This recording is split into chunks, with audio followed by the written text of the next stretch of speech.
اللہ تبارک و تعالیٰ نے اہل ایمان کی ایک دعا کا ذکر فرمایا ہے۔ حضرت داؤد علیہ السلام کے زمانہ مبارکہ میں جب کچھ لوگ کفر کے خلاف جہاد کرنے نکلے تھے تو انہوں نے دعا فرمائی تھی۔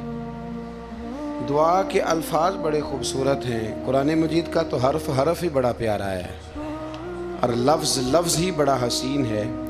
کہا ربنا افرغ علینا صبرا، اے اللہ ہم پر صبر انڈیل دے، اللہ ہم پر صبر انڈیل دے، ہمارے اوپر صبر بھیج دے، ڈال دے ہمارے اوپر صبر۔ وثبت اقدامنا، اور ہمارے پیر جما دے۔ فانصرنا علی القوم الکافرین، اور کافروں کے مقابلے میں ہماری مدد فرما، کافروں کی قوم پر ہماری مدد فرما۔ اے اللہ ہم پر صبر انڈیل دے اور ہمارے پیروں کو استقامت عطا کر دے۔ جہاد زندگانی میں جب انسان نے سفر کرنا ہے نا، تو اگر وہ کمزور پڑے گا تو سفر نہیں کر سکے گا، گھبرا جائے گا تو سفر نہیں کر سکے گا۔ کیا کہا تھا اقبال نے؟ تندی باد مخالف سے نہ گھبرا اے عقاب، یہ تو چلتی ہے تجھے، یہ تو چلتی ہے تجھے اونچا اڑانے کے لیے، اونچا اڑانے کے۔ میں نے سنا ہے، مجھے پکا نہیں پتا، میں نے سنا ہے کہ ہوا تیز ہو تو جہاز کی سپیڈ لوگ بڑھا دیتے ہیں۔ مخالف سمت اگر ہوا تیز ہو تو جہاز کی سپیڈ، یعنی وہ اگر تیز چل رہی ہے تو ادھر سے بھی تیز چلے گی تو اس کا سینہ ذرا جلدی چیرا جائے گا اور آگے بڑھے گی۔ صبر اور استقامت، اگر آپ نے زندگانی میں آگے بڑھنا ہے تو ان دو چیزوں کا وجود آپ کے ساتھ ہونا بڑا ہی ضروری ہے۔ ہمارے مزاجوں میں بڑی جلدی بے صبری آ جاتی ہے، پائے سے بات نہیں ہوتے، کسی بات میں ٹھہراؤ نہیں ہوتا، طبیعت کے اندر وہ والا مزاج نہیں ہوتا جو انسان کو آگے لے کے چلتا ہے، جو اس کو آگے بڑھاتا ہے۔ اگر آپ نے آگے بڑھنا ہے تو پھر ذرا آپ میں کہ مزاج میں ٹھہراؤ ہونا چاہیے، پھر ذرا تھوڑا سا سکون ہونا چاہیے۔ میرے رسول کریم علیہ السلام کی خدمت میں ایک شخص نے عرض کیا تھا، یا رسول اللہ صلی اللہ تعالی وسلم، مجھے کوئی ایسی نصیحت کر دے کہ پھر مجھے کسی اور سے پوچھنے کی ضرورت نہ رہے۔ تو حضور نے ایک ہی جملہ کہا، فرمایا جب تو نے کہا نا کہ اللہ میرا رب ہے، پھر ڈٹ جا، پھر اس پہ ڈٹ جا، پھر کھڑا ہونا سی۔ جب آپ میں استقامت ہوتی ہے، صبر ہوتا ہے، دیکھیں حالات جب بگڑے تو انہیں صحیح ہونے میں ٹائم لگتا ہے کہ فوراً ٹھیک ہو جاتے ہیں۔ آپ بیمار ہو گئے، تکلیف ہوئی، کوئی آپ کو بیماری لگ گئی، آپ ڈاکٹر صاحب کے پاس گئے، انہوں نے آپ کو دیکھا، ٹریٹمنٹ کی، پھر دوائیاں لکھیں، پھر انہوں نے آپ کو کہا کہ آپ کو 1 ہفتہ یا 1.5 ہفتہ دوائی کھانی ہے، یہ ایک شربت کی شیشی ہے، یہ ایک بوتل ہے، یہ ایک سیرپ ہے، 1 چمچ صبح 1 شام، اور پورا ہفتہ آپ نے استعمال کرنا ہے۔ اب آپ تو کہہ رہے تھے کہ میں نے ابھی ٹھیک ہونا ہے گھنٹے کے بعد، تو سارا نہ پی لوں، سیرپ سارا نہ پی لوں ابھی، اور 1.5 ہفتے کی دوائی ابھی نہ کھا لوں، تھوڑی تھوڑی کر کے بھی تو کھانی ہے نا، ساری کٹھی نہ کھا لوں، ہو جائیں گے ٹھیک؟ کیا خیال ہے آپ کا؟ نہیں ہوں گے۔ کیوں؟ اس لیے کہ جس ترتیب سے ڈاکٹر نے آپ کو بتلایا ہے، آپ کا وجود اسی ترتیب سے اسے قبول کرے گا۔ آپ کا جو وہ مرض ہے وہ اسی ترتیب سے بہتر ہوگا جس ترتیب سے ڈاکٹر نے، طبیب نے، حکیم نے آپ کو بتلایا ہے، اسی مرتب ترتیب سے آپ نے اس کو دوا کو استعمال کرنا ہے، تو اسی ترتیب سے وہ سارے معاملات ٹھیک ہوں گے۔ اب آپ کا تو منشا تھا کہ میں نے سویرے فوراً اٹھنا ہے اور میں نے دوا کھانی ہے تو میں نے فٹافٹ ٹھیک ہو جانا ہے، تو بھئی یہ آپ کی منشا تو ہے، لیکن حکمت کا تقاضا یہ نہیں ہے۔ حکمت کا تقاضا یہ ہے کہ آپ کو 1 گولی کھانی ہے، 1 چمچ سیرپ کا پینا ہے، آپ کو مناسب پرہیز کرنا ہے، اس کے بعد جا کے آپ کی طبیعت ٹھیک ہوگی۔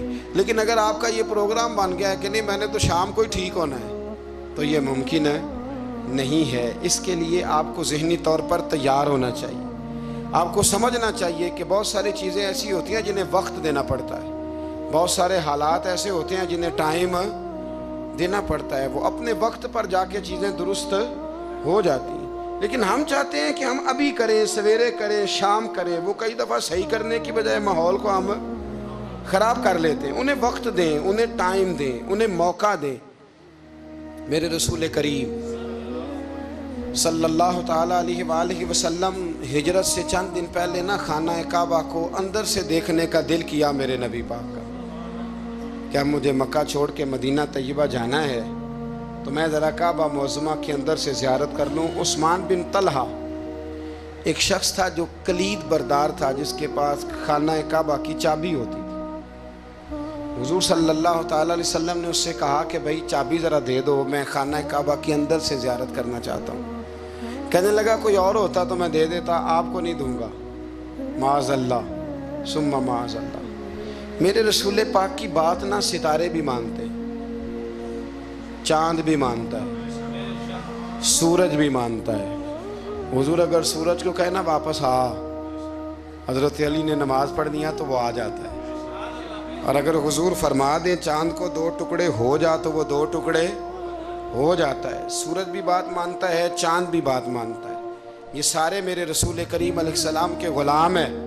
جہاں جہاں تک رب کریم کی خدائی ہے وہاں میرے حبیب کی مصطفائی ہے۔ حضور وہیں چاہتے نا وہیں چاہتے۔ تو حضرت عمر اگر حکم دیں تو زمین تیل واپس کرتی ہے، تو حضور حکم دیتے تو وہ کافر اندر دھنسا لیتی زمین، سارا کام اسی وقت ہو جاتا۔ لیکن حضور نے کیا فرمایا؟ جب عثمان بن طلحہ نے کہا نا کہ آپ کو چابی نہیں ملے گی، اللہ کے رسول نے فرمایا عثمان ایک وقت آئے گا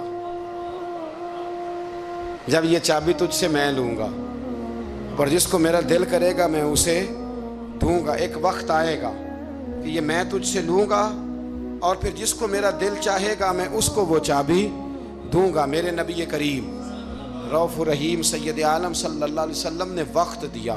کتنا وقت لگا؟ 2 دن، 4 دن، 5 دن، 10 سال لگ گئے۔ حضور نے مکہ کو فتح کیا، حضور تشریف لائے، وہی چابی عثمان بن طلحہ کے پاس تھی۔ محبوب کریم نے بت توڑنے تھے، کعبہ کو ان سے پاک کرنا تھا، فرمایا لاؤ نا چابی کدھر ہے؟ عثمان کہتے ہیں حضور نے تو بات نہیں جتلائی، پر مجھے وہ لفظ یاد تھے کہ عثمان ایک وقت آئے گا، ایک سمجھیے گا بات کو، ایک وقت آئے گا جب چابی میں لوں گا، اور پھر جس کو میرا دل کرے گا میں اسے، پھر وقت آ گیا۔ پھر حضور نے چابی لے لی، پھر نبی پاک نے بت توڑے، پر قربان جاؤں مدینے والے محبوب کے طریقے پر فدا ہو جائیں حضور علیہ السلام کے کمال درگزر پر۔ جب حضور فارغ ہوئے نا بیت اللہ کو صاف کر کے، تو فرمایا کدھر ہے ابھی عثمان بن طلحہ؟ وہ آئے تو حضور فرمانے لگے یہ چابی پہلے تیری خاندانی وراثت تھی، پھر میں نے اپنے وعدے کے مطابق لے لی، اب میں تمہیں واپس کر رہا ہوں۔ اب یہ چابی میں تمہیں واپس کر رہا ہوں، میں یہ چابی میں تمہیں دے رہا ہوں، لہذا اب تیری نسل سے بھی قیامت تک کوئی نہیں لے گا، میں تمہیں یہ چابی دے رہا ہوں۔ تو بھائی وقت کا انتظار کریں۔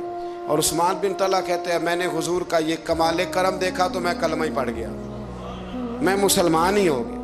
وقت کو دیکھیں، وقت کا انتظار کریں، آنے والا ٹائم دیکھیں۔ ہم نا ٹائم نہیں دیتے، ہمیں جلدی بڑی ہے۔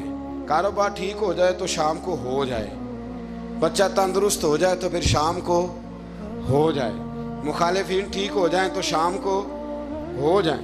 ہمارے سارے کام شام سے پہلے، بلکہ جو ولی بننا چاہتا ہے وہ بھی کہتا ہے 1.25 گھنٹے میں بنا دو، لیٹ نہ کرو۔